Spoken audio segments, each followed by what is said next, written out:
Kemarin sempat bikin stok sambal pecel tapi belum saya cobain sampai sekarang karena belum ada stok sayurnya. Karena hari ini stok sayur yang cocok dengan sambal pecel sudah ada, jadi mau langsung saja saya cobain. Untuk yang pertama ini saya siapkan air dulu untuk ngerebus sayurnya nanti. Untuk airnya agak lumayan banyak karena nanti sekalian buat kopi dan juga buat larutan sambal pecelnya. Seperti biasa kalau masak-masak 2 kompor saya gunakan semua. Untuk kompor yang satunya ini saya gunakan menggoreng tahu. Untuk tahunya ini sudah saya marinasi menggunakan garam dan juga micin mulai tadi malam supaya pagi-pagi tinggal ngegoreng saja. Ini lanjut sebelum ngerebus sayurnya ini saya bikin kopi terlebih dahulu karena seperti biasa pagi-pagi setelah selesai sholat subuh ayah akan langsung minum kopi. Bikin kopinya 1 saset saja cukup, 1 gelas nanggung karena ini bakalan cukup sampai siang nanti. Setelah bikin kopi selesai ini lanjut saya pasang sayurnya. Untuk sayurnya saya menggunakan sayur kacang panjang karena menurut saya cocok dengan sambal pecel. Kemudian sambil menunggu tahu dan juga sayur kacang panjang matang ini saya siapkan sambal pecelnya. Tadi saya sudah ambil air yang sudah mendidih untuk melarutkan sambal pecelnya. Untuk sambal pecelnya ini saya ambil secukupnya menggunakan sendok yang benar-benar bersih supaya sisa sambal pecelnya tidak gampang bau dan awet berminggu-minggu. Tadi untuk sambal pecel yang sudah saya larutkan saya tambahkan garam supaya rasanya lebih mantap. Kemudian ini tahu yang saya goreng sudah matang, jadi langsung saja saya angkat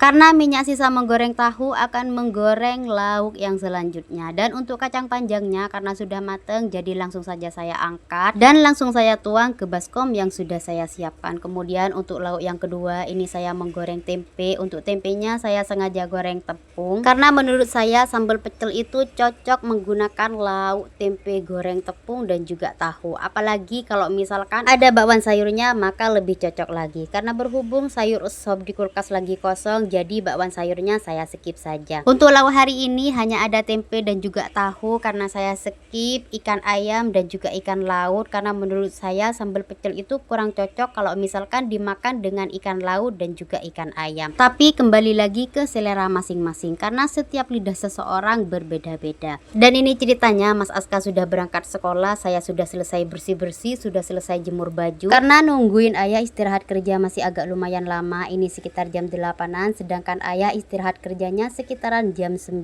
Sedangkan saya sudah penasaran dengan rasa sambal pecel yang saya buat kemarin. Jadi langsung saja ini saya cicipin terlebih dahulu. Ini saya nyicipinnya tanpa nasi karena nanti setelah ayah datang istirahat kerja maka saya akan makan lagi. Karena hanya sekedar nyicipin jadi ini saya ambil sedikit saja. Pokoknya ini rasanya sudah mantep. Tidak jauh beda rasanya dengan yang beli. Apalagi pas makan ditambah kerupuk. Pokoknya tambah mantep.